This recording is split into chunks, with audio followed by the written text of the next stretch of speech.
lhe dizer o seguinte, ó, assunto, que é o título da nossa live agora, próxima pauta, a questão do Alexandre de Moraes e sua conta desativada no X. Muita gente foi pega de surpresa no início da tarde com o perfil. Eu recebi aqui pelo meu telefone, Camila Andrade, umas 5, 6 vezes mais ou menos ali, aquela imagem, né, do perfil desativado, como se fosse do ministro na conta, mas a verdade é que foi desativado a pedido dele mesmo. Então, é isso que aconteceu. Mais um capítulo da briga entre o ministro Alexandre de Moraes do Supremo Tribunal Federal e a plataforma X, o antigo Twitter. Hoje, né, o ministro, portanto, pediu que a sua conta fosse desativada.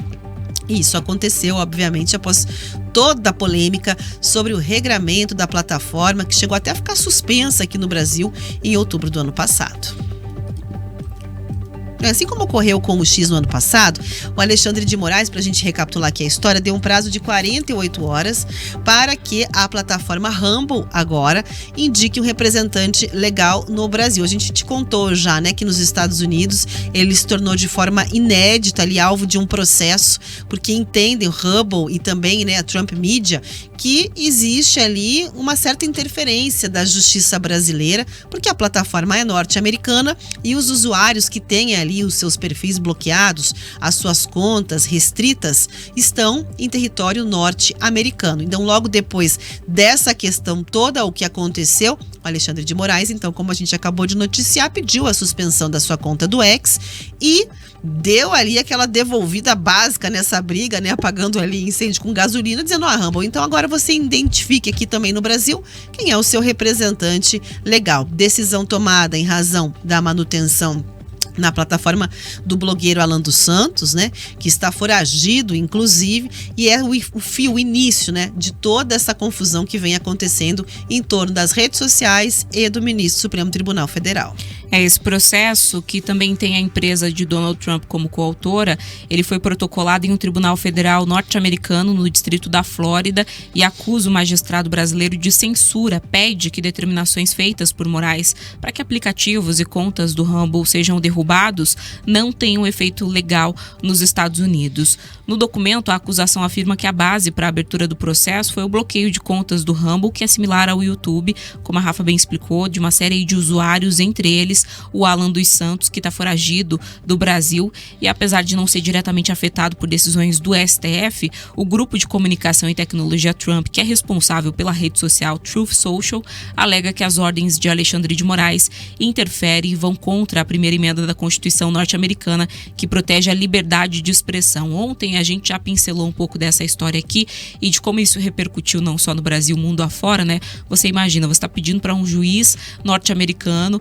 dizer o que um ministro da Suprema Corte Brasileira pode ou não fazer. Então é um ineditismo, muito provavelmente vai dar em nada, mas ainda assim, Rafa, demonstra o clima de tensão, né? Essa guerra de narrativas que se estabeleceu não mais internamente aqui no Brasil, por exemplo, entre o STF e uma ala política, a extrema-direita, não entre esquerda e direita, mas inclusive entre nações, né? Entre diferentes alas políticas em diferentes países, porque basicamente o que a gente está vendo aqui é uma picuinha.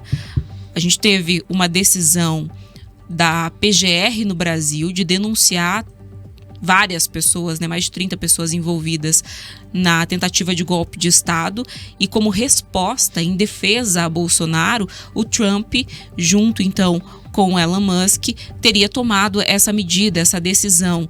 E agora a gente vê o Moraes rebatendo isso, né? Se colocando ali, ou melhor, se retirando dessa rede social.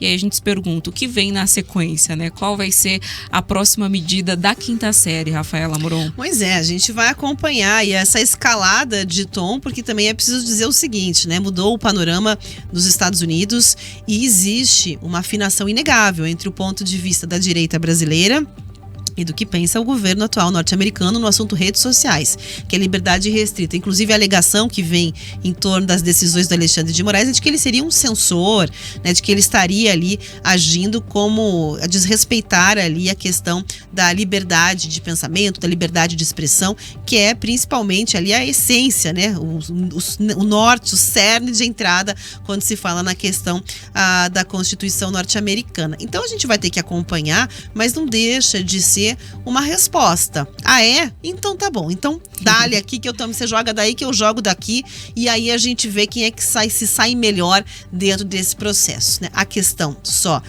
da justiça, que a gente tem que lembrar que tem que ser avaliada muito diferente da questão política, de posicionamento, né, quando se trata desse assunto.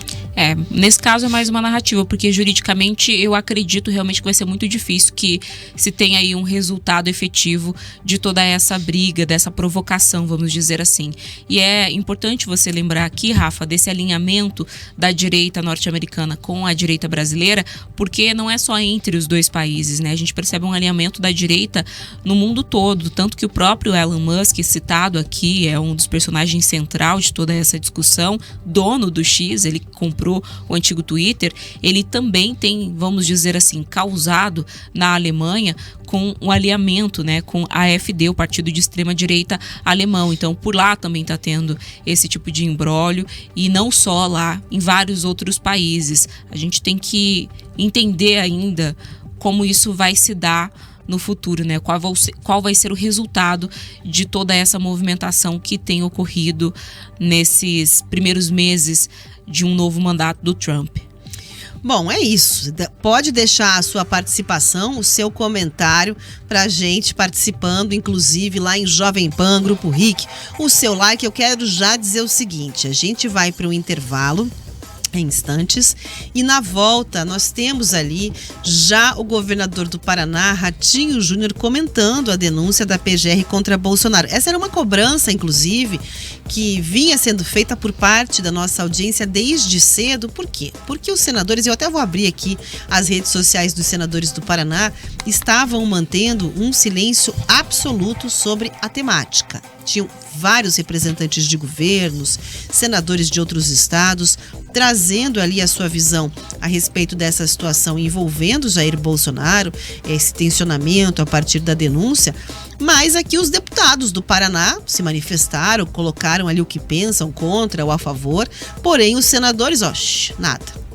A gente procurou, inclusive, por diversas vezes as assessorias para entender se iriam se manifestar. E hoje cedo, até estou atualizando aqui nesse momento com a audiência para entender a posição, né? Se mudou em relação ao que tinham informado os três, que não iriam comentar por enquanto o caso, teve alguma alteração. Eu entrei de manhã no perfil público do ex do Flávio Arnes e um dos posts mais recentes era falando de um dia triste sobre a morte do Silvio Santos. O Oriovisto Guimarães, quando eu entrei, tinha um post também, eu estou atualizando aqui, entrando em tempo real, né? Porque, salvo engano, teve ali algum posicionamento, já vamos atualizar também. Tinha colocado uma reunião com o vereador de Paranaguá, né? Como sua última postagem. E o senador Sérgio Moro retweetou basicamente ali, né? Rexou, sei lá como é que se fala agora, uma postagem de um portal que trazia críticas à delação premiada, né? E viralizou muito aquele trecho ontem do Alexandre de Moraes, subindo o tom no depoimento do Mauro Cid, e aí fizeram uma montagem, né, com o discurso do Gilmar Mendes, na época da Lava Jato, falando que as pessoas eram coagidas a dar declarações, que elas tinham que confessar crimes dentro do esquema da Lava Jato, segundo o Gilmar Mendes, e quando colocaram em contrapartida o vídeo do Alexandre de Moraes ali dando aquele aperto no depoimento do Mauro Cid. E só, mais nada, um silêncio retumbante aí tomou conta do Senado, e existe uma cobrança por posicionamento, sim, a respeito dessa questão, porque é um momento político, né? O assunto está nas rodas, nos elevadores, nos cafés, então você consegue entender que as pessoas estão tendo e querendo compreender qual é a visão. Eu também, como pontuei cedo, não acho que o papel do senador é apenas ser um comentarista do cotidiano, mas tem assuntos que você tem que observar. E é um momento em que o Senado vem sendo cobrado de forma muito intensa, né? Por ter ali um perfil também de posicionamentos políticos com campo ideológico.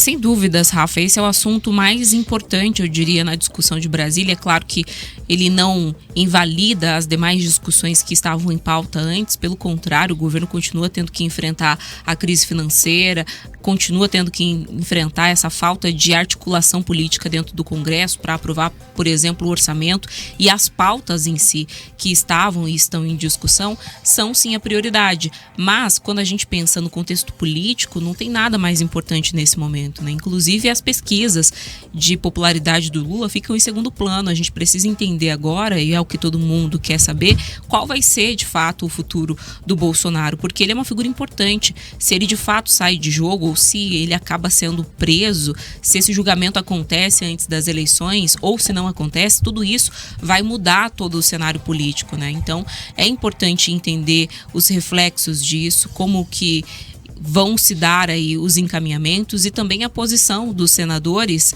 diante de toda essa situação. Claro, né?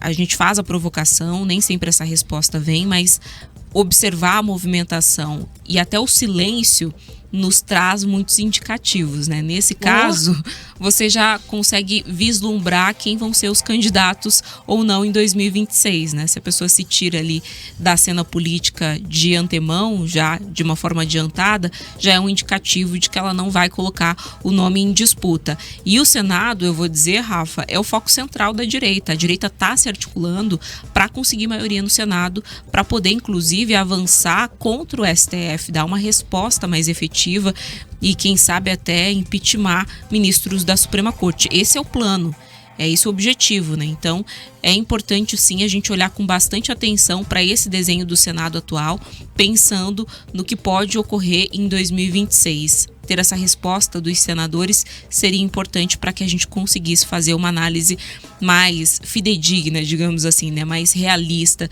do que pode ou não ocorrer. A gente vai trazer daqui a pouco um resumo da entrevista do deputado Felipe Barros, do PL, que foi líder da oposição, inclusive próximo. Que vai ser candidato ao Senado. Vai ser candidato ao Promete. Senado. Próximo a Bolsonaro. Não, disse com todas as letras que será candidato, que é um acordo para isso, inclusive trouxe os detalhes de como seria esse acordo, a gente vai contar mais.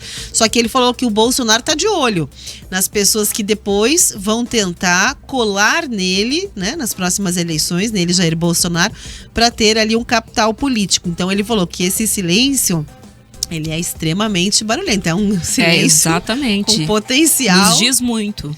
Diz muito, bastante barulhento nesse sentido. Depois vão lá colar, pedir apoio, enquanto agora não estão observando. E ele disse que ficou 2 horas conversando com o Bolsonaro, falaram sobre a questão da denúncia, os detalhes já, mas que isso não está passando em branco, não. Quem está quieto nesse momento está sendo percebido em seu silêncio. Nunca passa, Rafa. Eu vou retomar aqui até o que nós estávamos falando mais cedo sobre a Cristina Grêmio, né? Sobre essa relação política, fidelidade dentro da política, eu diria que é a principal característica mais valorizada quando você pensa em articulação, né? Claro que para além disso você tem que ser alguém que tenha expressão social, que consiga conversar com o seu eleitorado, mas dentro das negociações, dentro dos partidos, do Congresso, o que vale principalmente é isso, é você ter uma palavra que possa ser confiável. E aí, nessas circunstâncias, a gente pode trazer até exemplos reais de como, na prática, isso se aplica, né? A Gleisi Hoffmann está sendo cotada para entrar agora no governo, já está lá na presidência do PT há quantos anos, né?